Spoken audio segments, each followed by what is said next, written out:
नमस्कार साथियों, कैसे हैं आप सभी। उम्मीद करते हैं कि आप स्वस्थ होंगे, सुखी होंगे और प्रसन्न होंगे। जैसा कि हम जो चिंतक रहे हैं, विचारक रहे हैं, उन्होंने अपने शब्दों के माध्यम से, अपनी अनुभवों के माध्यम से अपने बातों को हमारे सामने प्रकट किया है और बताया है कि ऐसी कौन सी बातें हैं जो हम अपने निर्णयों में, अपनी जो भी स्थिति है उसके कौन जिम्मेदार हैं, कैसे हम ये सारी चीजें इम्प्लीमेंट होती हैं, उसमें शायद एक रिक्तता, एक नासमझी और बेहोशी की हालत में हम ऐसे निर्णय ले लेते हैं, ऐसे डिसीजन ले लेते हैं जिसकी वजह से हमारा वर्तमान, हमारा प्रेजेंट, हमारा फ्यूचर एंड अतीत, ये सारी चीजें इस तरीके से अव्यवस्थित और अनस्ट्रक्चर्ड होती हैं जिसकी वजह से हम दुखी और परेशान होते हैं। तो ऐसी कौन सी बातें हैं जिनको हम सीख कर, जिन्हें अपने जीवन में ग्रहण करके जीवन को हम परिवर्तित कर सकते हैं, चेंज कर सकते हैं। तो उन्हीं विचारकों के बातों को हम समझकर और सीखकर इस अज्ञानता रूपी जीवन में एक प्रकाश का, एक अंधकारमयी जीवन में जो एक प्रकाश पुंज का विकास करना है, उसी को देखते हैं और समझने का प्रयास करते हैं। पुस्तक प्रत्ययाधीतम नाधितम गुरु सन्निधौ सभा मध्य ना शोभन्ते जार गर्भा इव स्त्रिया। अर्थात जिन व्यक्तियों ने गुरु के पास बैठकर विद्या का अध्ययन नहीं किया, वर्ण पुस्तकों के आधार पर ही विद्या का अध्ययन किया है, वो विद्वान लोगों की सभा में उसी तरह सम्मान प्राप्त नहीं करते जिस प्रकार दुष्कर्म से गर्भ धारण करने वाली स्त्री का समाज में सम्मान नहीं होता। तात्पर्य यही है कि आपके जीवन में जो भी भाव है, यह है कि गुरु के पास बैठकर ही वास्तविक विद्या के अध्ययन किया जा सकता है, कि आपके जीवन में गुरु का होना बहुत जरूरी है, क्योंकि बिना गुरु के आप कैसे सही दिशा में अग्रसर हैं ये कौन आपको बताएगा। और आपके द्वारा ग्रहण किया हुआ ज्ञान जब गुरु के प्रभाव से होगा तब उसमें एक रास्ता, एक सूत्र और सत्य के मार्ग में चलते हुए जो है आप उसमें आगे बढ़ेंगे। क्योंकि गुरु से विद्या प्राप्त करने का महत्व इसलिए है कि गुरु सब ग्रहण योग्य बातें शिष्य पर प्रकट कर देता है, ज्ञान के सब रहस्य उस पर खुल जाते हैं। अपने प्रयत्न से विद्या प्राप्त करने पर हर क्षेत्र में ऐसा होना संभव नहीं है, तब भी शंका होने पर उसका निवारण करने के लिए किसी के पास जाना पड़ता है। तो तात्पर्य यही कि गुरु का क्या महत्व है। आप भी अपने जीवन में किसी को गुरु बनाइए, किसी को मेंटोर बनाइए, ताकि वो आपके जीवन पर एक उसको साध सके, उसको बता सके, उसको सही दिशा दिखा सके। कृते प्रतिकृतम कुर्याद हिंसने प्रति हिंसनम तत्र दोषो न पतति दुष्टे दुष्टम समाचरेत। जो जैसा करे उससे वैसा बरते, कृतज्ञ के प्रति कृतज्ञता भरा और हिंसक दुष्ट के साथ दुष्टता भरा। दुष्ट से दुष्टता भरा व्यवहार करने से किसी प्रकार का पाप नहीं है। अक्सर इस बात पे काफी डिबेट होती है कि अगर कोई आपके साथ दुष्टता कर रहा है तो आपका व्यवहार उसके प्रति कैसा होना चाहिए। आप जैसे हैं सरल स्वभाव के, या उससे लड़ाई नहीं करना चाहते, उससे किसी प्रकार का वाद विवाद नहीं करना चाहते, लेकिन वो व्यक्ति वैसा ही कर रहा है, तो चाणक्य इसमें ये बात कहते हैं कि अगर कोई व्यक्ति दुष्ट है तो उसके साथ वैसी ही दुष्टता जैसा व्यवहार करना चाहिए, क्योंकि वो व्यक्ति उस लायक है ही नहीं कि उसे हम वो सम्मान दे सकें, वो आदर दे सकें, वो रिस्पेक्ट दे सकें।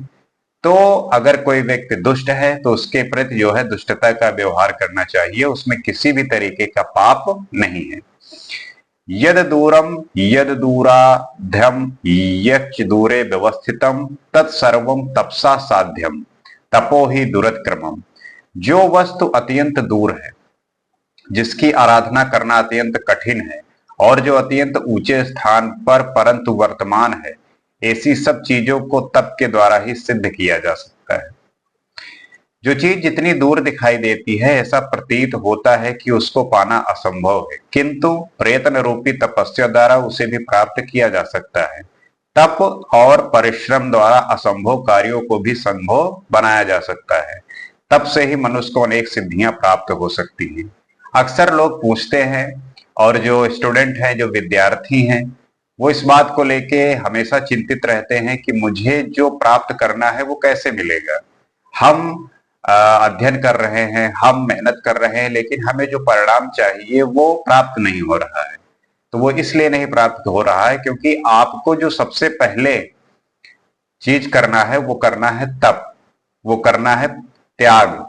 जब आप पहले इस चीज पर काम करेंगे, तप और त्याग का तात्पर्य यह है कि आप अपनी इंद्रियों और मन से ऊपर चले जाइए, आप इस पे विद्यमान ही मत रहिए। क्योंकि अगर आप जब तक इनके सुखों की पूर्ति करते रहेंगे तब तक आपको वो सिद्धि प्राप्त नहीं हो सकती। तो अगर आपको कुछ पाना है, अपना ड्रीम पूरा करना है, अपनी सिद्धियां साधनी है, तो सबसे पहले आपको तप करने की जरूरत है।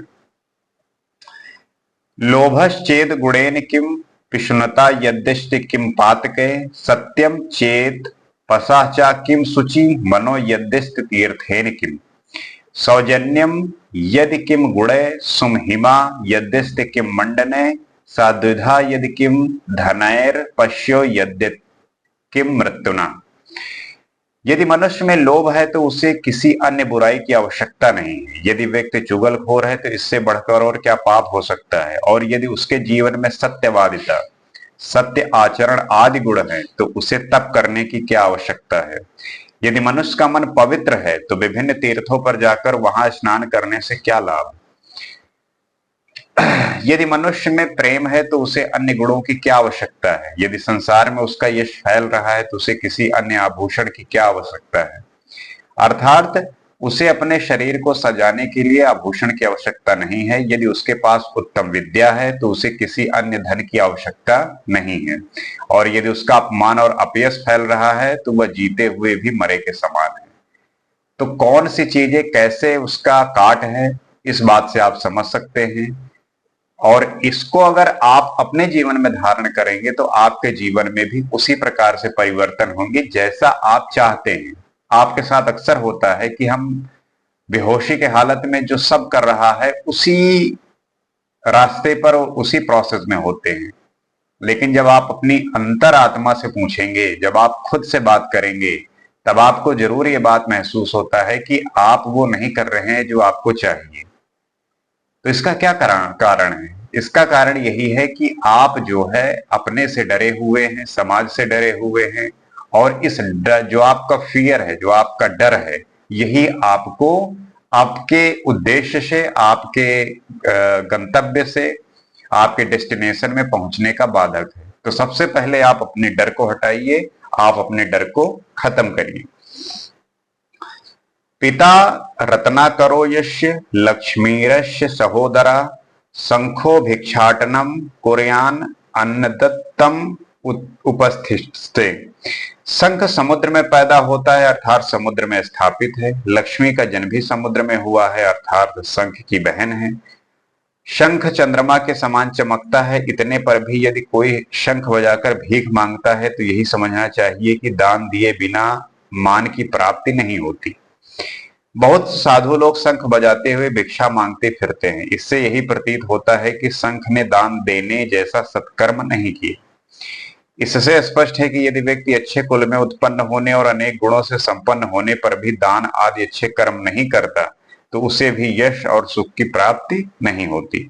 इसलिए प्रत्येक व्यक्ति का कर्तव्य है कि अच्छे कुल में उत्पन्न होने पर भी दान आदि कार्य करता रहे।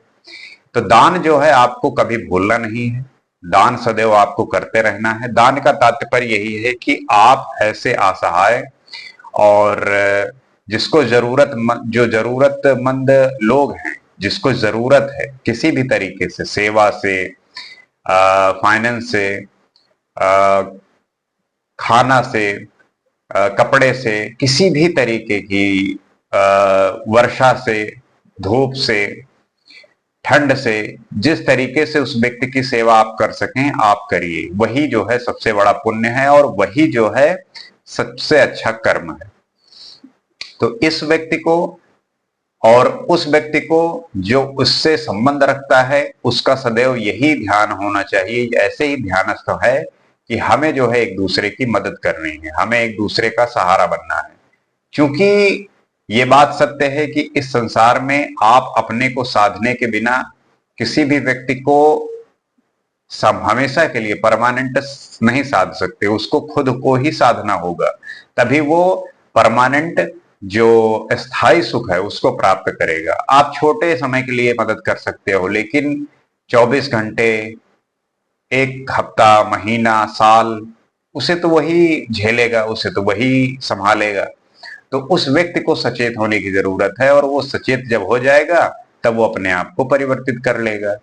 तो उम्मीद करते हैं कि ऐसे अगर व्यक्ति आपके साथ भेंट हो, ऐसे व्यक्ति मिले तो आप उनको समझाइए, बताइए, क्योंकि हमारे और आपके ही इस तरीके से बताए हुए बातों से, इन सब बातों को सीखते हुए, विचार करते हुए, आत्ममंथन करते हुए चीजों को हम समझ सकते हैं और जान सकते हैं। तो आशा करते हैं कि वीडियो आपको अच्छा लगा होगा। इसी तरीके से अगले एपिसोड में कुछ और बात करेंगे। आज के लिए इतना ही। नमस्कार।